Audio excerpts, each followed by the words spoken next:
Grace, no, I did not delete it. I made a new thing. I did not delete it today.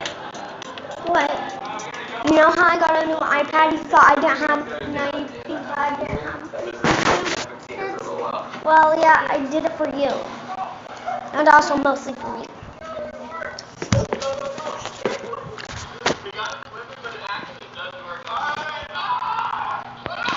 When did you download it?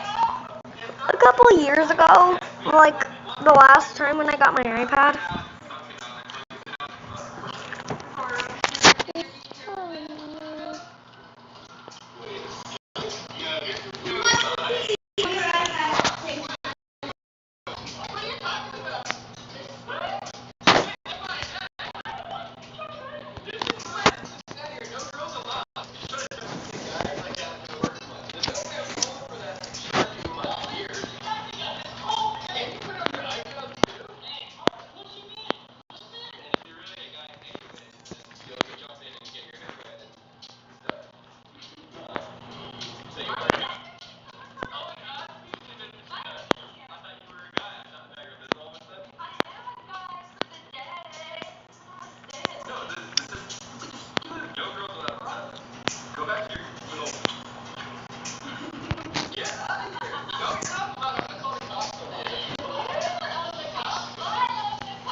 Heavy, it's filled with water.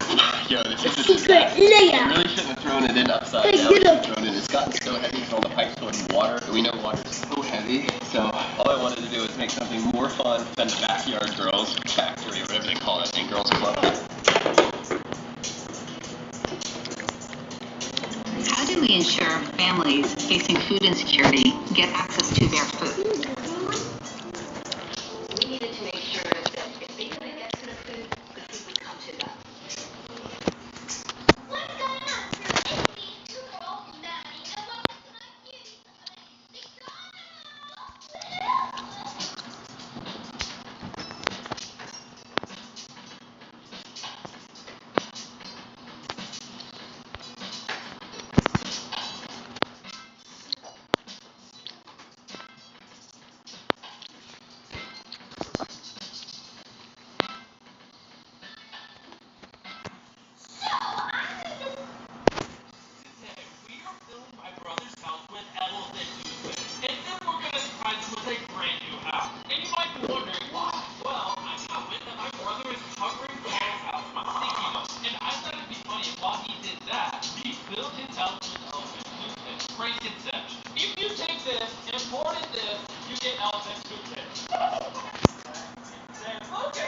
pops aren't easy to make either. We spend all night for the Halloween ones. Cake pops aren't easy either. We spend all night just on cake pops for school night. Not gonna lie, I've never been so scared of home in my entire life. Now that we got that out of the way, I gotta check in on CJ. I need to check his progress on sticky noting Brady's house. Pause. You might be confused why I just said Brady's house is getting covered in sticky notes, when it's obviously Carl's house. Well, to not spoil my brother's video, we couldn't tell Carl his house was being sticky noted. So Carl thinks we're covering Brady's house with sticky notes. Mark, I'm putting you in charge of the boys. I'm gonna go check on CJ. I'll do my best. Alright, my brother has no idea we're parked here, and he's currently filming a video where he's gonna cover Carl's entire house with sticky notes. I can hear them talking inside. Dude, grab CJ's footage and see what they're talking about. Sticky notes keep falling down, and I'm running out of sticky notes. I need you to grab this one. Got it, I'll get you some sticky notes. Alright, Jake, here you go. Thanks, CJ! Appreciate it! Let's get out of here before our cover's blown. They're sticky noting the inside, and they're saving this part, the outside, for last. Alright, let's go.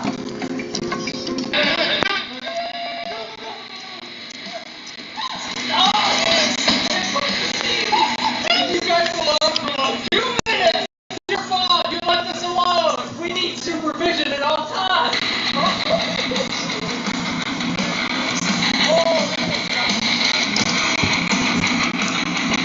It's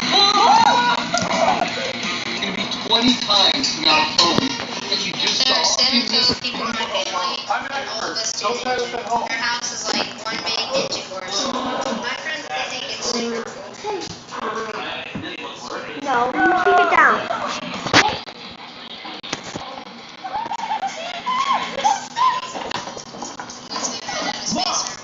What is this?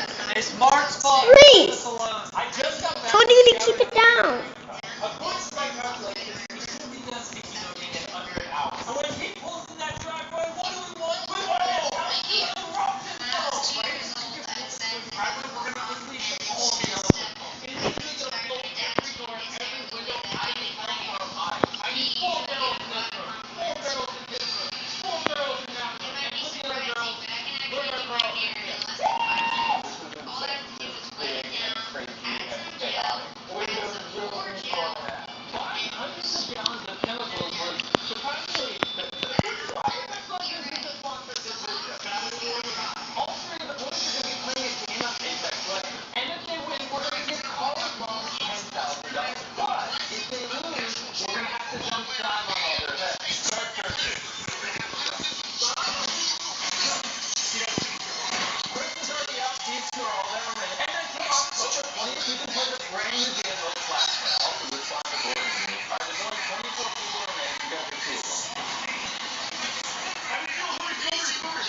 Shut up!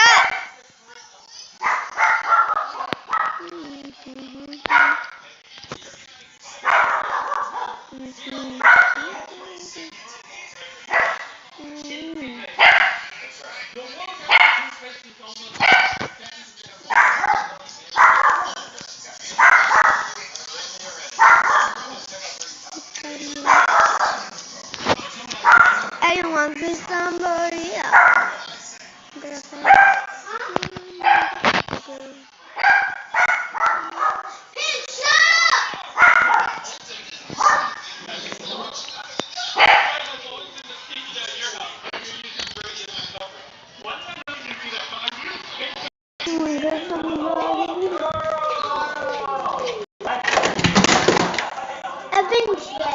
What?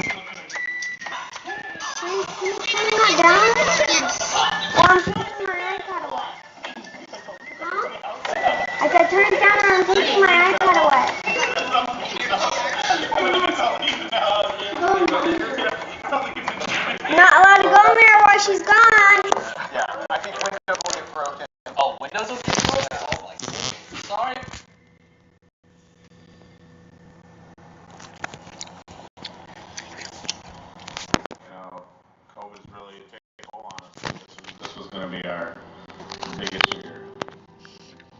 A lot of restaurants are still barely holding on, and I think a lot of restaurateurs, choose to not talk about it, but they're, burdened with the stress of are they going to be able to hang for another 2 months or 3 months? I have so many friends and colleagues that have literally lost. I mean, we're back to where we started, so we got to rebuild. Many times we ask ourselves why we do it, and it all boils down to not just the love of cooking and creating food, but the act of feeding people. I love the feel of, Friday, Saturday night, and the tickets are hanging and you can't see the end in sight. You walk through the dining room, people are happy and smiling and enjoying their meal. That just kind of brings a smile on my face, just making someone's night, someone's here on a special occasion. That they're looking for, this is our tradition, this is what we want to be every single year. Definitely have a lot of customers that come in that are like family. I think the guests, they should realize that the restaurants they love the most, they need to continue to rescue. Every restaurant will have different needs. Gift cards or takeout. On social media, reposting our stuff. Delivery, or coming in and dining if you're somewhere where you're able to go in and dine. Just stop in and say hello sometimes and say, hey, you guys are appreciated. Are we going to be able to make it? I don't know. But I think that that's part of it.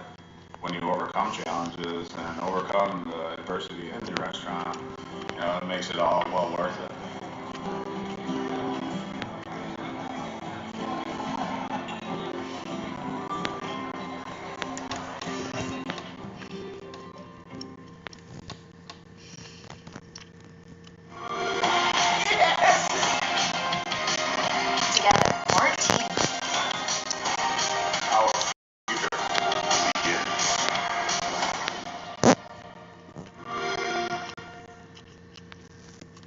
Sorry if we fill your yard with slime, we'll fix it. Is this legal? I think that's good enough answer for me. Wait, where's your house now? Right past all those cars. You live here? Yeah. Well, I just want to see it. I've never been to your house before. You live here? Alright, so 3, 2, 1, 3. Oh my gosh, here it goes.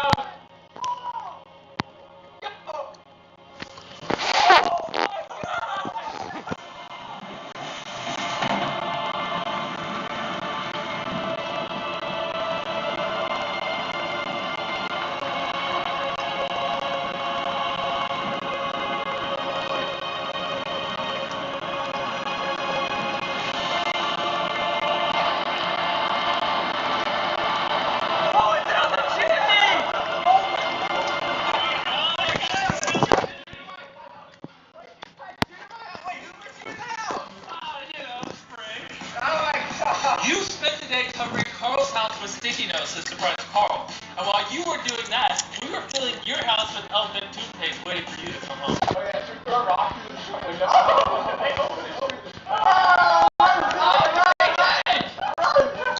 DJ, no! Curtis, I need you permission to break my phone. Can Mark Rover help? Yeah. Yes, you can try it. Thank you, CJ. I love you. I've always wanted to do this! Oh, it went through! Chris, you want to open this door? Please. And thank you. Okay.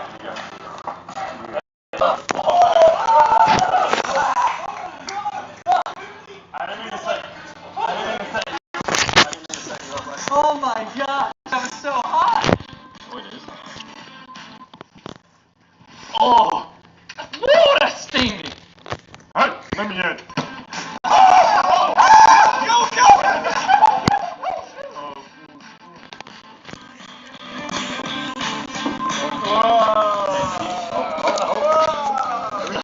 Dude, I want to run through there so bad. How did you guys actually do this? Well, Mark Rover, right there. Yeah, Mark Rover. We got your roommate's permission. We brought down Mark Rover, and we took everything important out of the house. So what are you buying Carl? He knows his house. I kid. I kid. The sticky notes could easily come off, but this obviously is a lot more damaging, which is why, CJ, we bought you a brand new house. Really? Yep. Really? Where's it at? This is CJ's brand new house. Come on in, check it out, check it out. Oh my goodness, I still cannot believe that this is my new house. You like this house because I can get you a different one if you're not happy. No, I actually like this house. It's actually great. And just to clarify, I have a team working around the clock to fix his old house. Don't worry, we're not going to screw him over. I wonder what that means.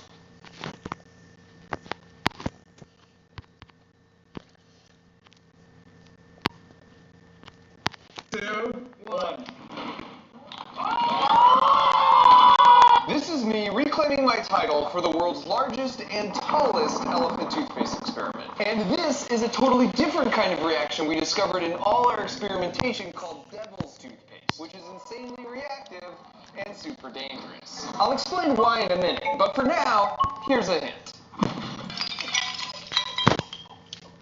Wow. And if you look closely in both shots, I'm not holding the trigger. This kid is. In fact, that kid was the whole reason we were there at all, because this was a culmination of 8 months of planning to throw him the most epic birthday party ever. And all of this started inadvertently from a single surprise phone call.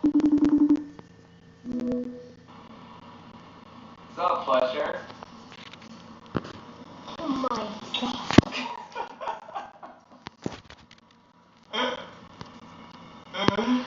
What's going on, buddy? What? How are things, man? They just got better? This is Fletcher. And this is also Fletcher a year before this call. But unbeknownst to everyone at the time, also pictured here under all that amazing hair was a fast-growing brain tumor. They eventually realized something was wrong and discovered it was a dangerous form of brain cancer so rare he was only the 6th kid ever known to have had it. So his family uprooted their lives for a year and moved almost 1,000 miles to be closer to St. Jude, where they removed the tumor and would try and fix his brain. In fact, our call was the night before he was going back in for another brutal week of chemo. He's such a funny kid, and I was so inspired by his hopeful attitude that after talking for an hour, I secretly vowed that if he made it to 13 years old, I would fly him and his family out and surprise him with just the dopest birthday party ever. And not long after, I texted Fletcher this picture. So he knew we had closely matching hairstyles, but what he didn't know is that plans were already underway for him and I to take back the record for the world's largest elephant toothpaste. And as a quick refresher, last summer, my buddy Science Bob and I set the world record for elephant toothpaste by filling up an empty swimming pool. I wanted to be able to swim in the foam afterwards, so we figured out how to use yeast as the catalyst, which is in fact safer,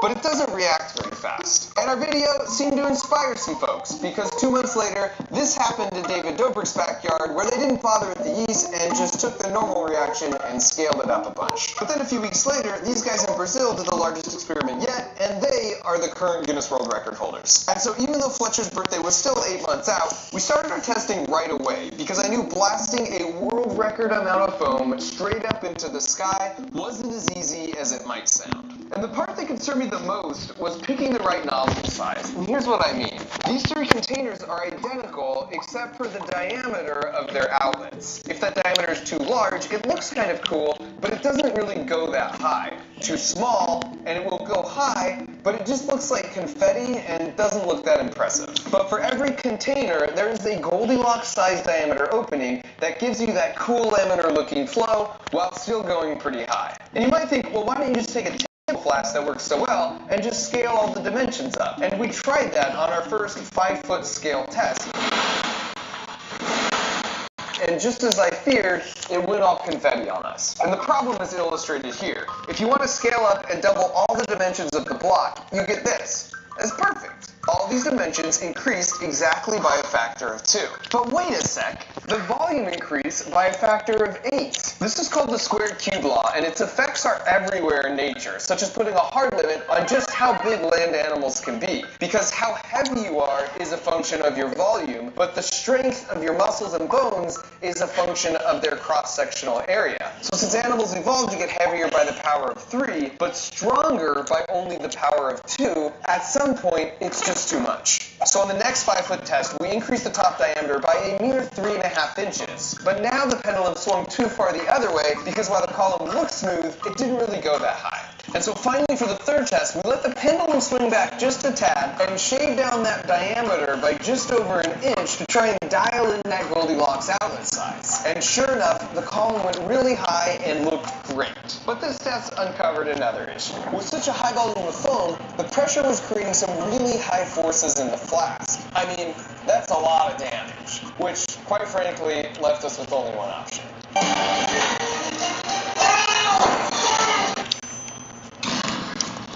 And so with the Power Flex tape, we scaled things up even further to a 10-foot test and did our best to interpolate that Goldilocks outlet size.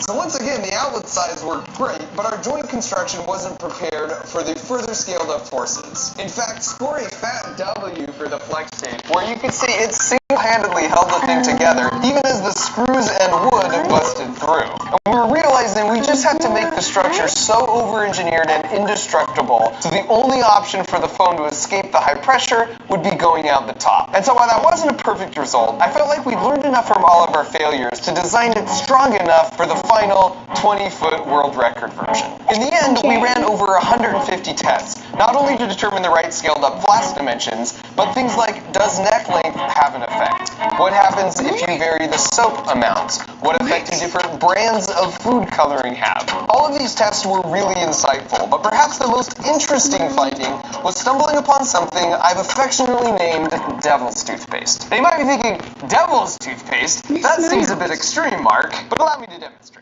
This is a shoebox full of the standard formula of hydrogen peroxide, sodium iodide, and soap that pretty much everyone uses to make elephant toothpaste. Now here's the same volume of reactants, only this time using devil's toothpaste. Now see if you can spot the difference in real time.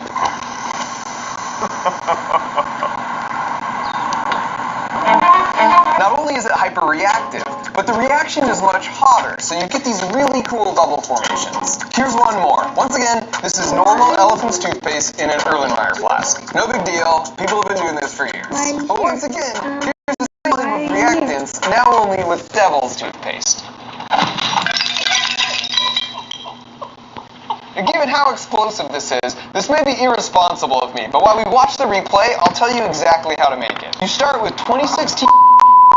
Once that mixes, you're going to throw a torch on the leftover rabbit fur, and you're good to go. And by taking some rigorous safety precautions, we also intended to set the first and therefore only world record for the world's largest devil's toothpaste experiment by filling 6 55-gallon drums with 400 times the amount that broke the flask here. And so after 150 tests and 8 months of work, feeling much more confident about our build plans and chemistry, we packed everything up and made our way to the small farming town of Gridley, California. We chose Gridley because our family friend Dale graciously agreed to let us use his land, which is full of hundreds of acres of walnut trees. No, don't even think about it, Fat Gus. He also had a great backyard we could make use of, and so with only 4 days left till Fletcher was flying out of the party, we got to work on a 20-second build montage.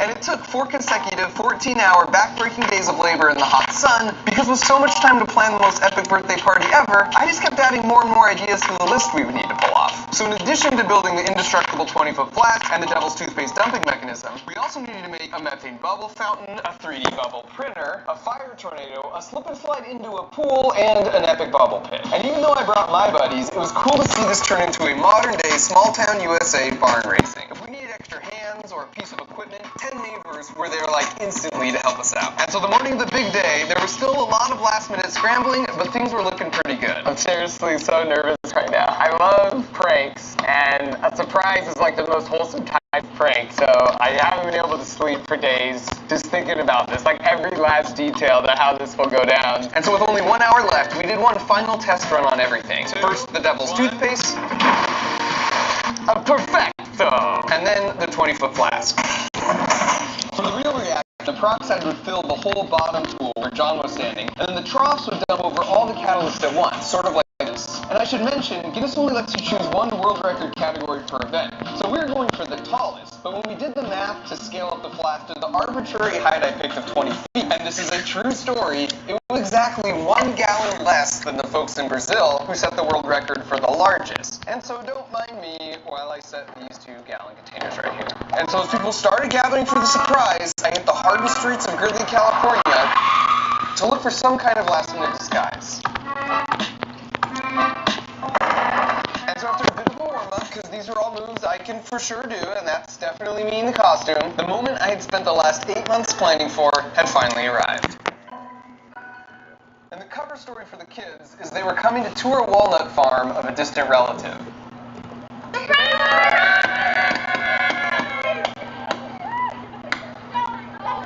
And to get a good juxtaposition, I wanted him to feel as awkward as possible for this part. And then when we gathered for the picture, I snuck up right behind him and took off my mask. Alright, cool. What do you guys want to do next? What should we do? His sister Isla also had no idea any of this was going to happen. What up, buddy? How are you? Get in here. On the board. What's up, dude? When I'm not making videos, I'm the grizzly mascot. To really stretch out the surprise, I wanted him to think I was only there to drop in and say hi. So I had Dale suggest that I take the kids for a ride in his dune buggy, to which I reluctantly agreed because, you know, I'm a busy guy. I could do it, like 15 minutes. You guys want to go for a race ride? Yeah. Is that cool? Let's get the whole crew. Your sister? I had about like a half an hour, so it's good to meet you in real life. Yeah.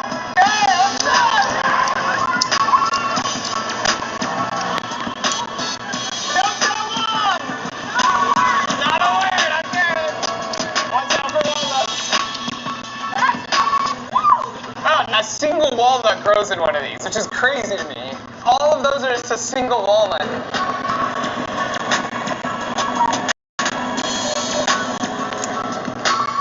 As we pulled up the driveway, I stopped the dune buggy in a precisely predetermined location where the view of the 20-foot flats was obscured by a truck. I heard it was your birthday, so I got you something simple. Well, tomorrow's my real birthday. Oh yeah, tomorrow. I'm one day off. So, Fletch, I gotta come clean, buddy. You today are gonna set a Guinness World Record for the world's tallest elephant toothpaste. Wait, what? Are you kidding me? You are currently in a YouTube video.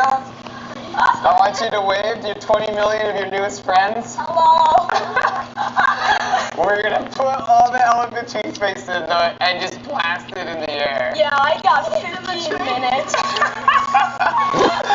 I actually fully cleared my schedule. Oh my god. With the surprise fully and successfully executed, my heart rate finally lowered a bit, and I gave them a preview of all the cool stuff we had lined up for the party. Then we headed to the backyard where he saw the setup and his mom. You are devious. Because at this point it had sunk in that there would be no Walnut Farm tour, and that her and I had been conspiring for months. For now, though, it was time to party.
Bro.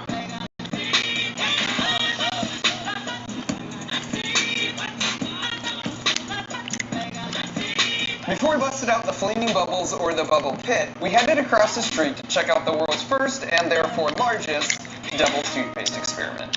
Okay, pick a bro. This.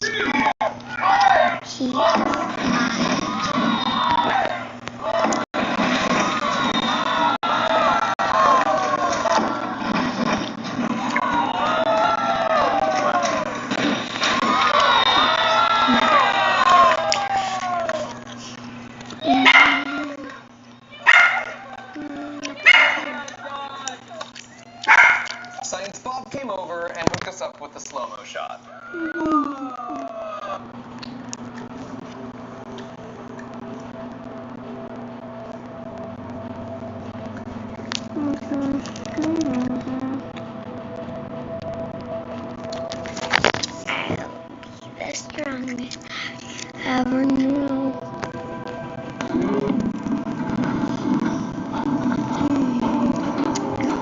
this shot was from a GoPro on rails, and we weren't quite fast enough with the pole. And for some reason I found this, like, Wall-E level pathetically sad. You can see, even in slow-mo, the reaction happens so incredibly fast.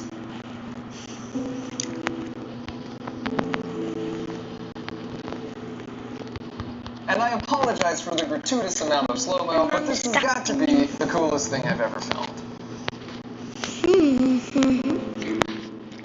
So I just started this game a little while ago, so yeah. This game is a little while. I just started this game. And afterwards it kept using this rainbow Play-Doh extrusion thing. So yeah.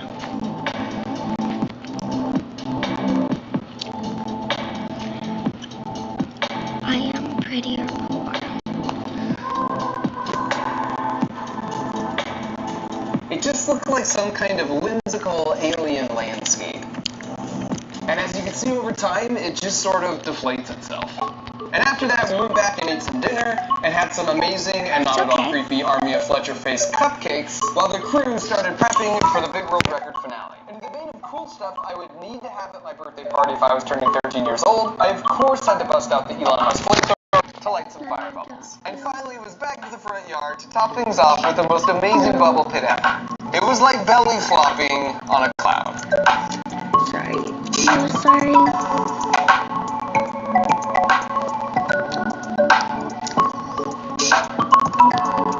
And at this point, we realized it was taking way longer to fill up than we had calculated. So it was all hands on deck to try and pull this off before the sun went down. Oh, and this is cool. The bubble pit was dual purpose because once emptied, it served as a bunker to give a completely safe front row seat to whatever was about to happen. And so with the flaps really close to being filled, Fletcher asked to take a very quick last-minute ride in the Tesla, because he'd never been in one. I know that is in like every video. You guys are in a Mark Rover video. For the request, I gave them a quick ride.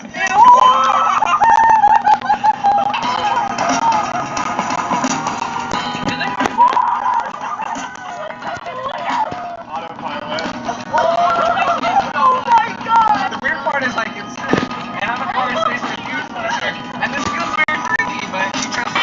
Remember our story, alright? 10 miles an hour tops. And so with the official measurement drone in the air, our timing was perfect because we made it back just as they were sealing up the door for the big moment. Okay, Fletcher, I'm handing this to you officially. To think, you should have been touring a walnut farm right now. And so after 8 months of planning and so much work by so many people, the coolest birthday present I've ever given anybody came down to this moment. Here we go. 3, 2, 1.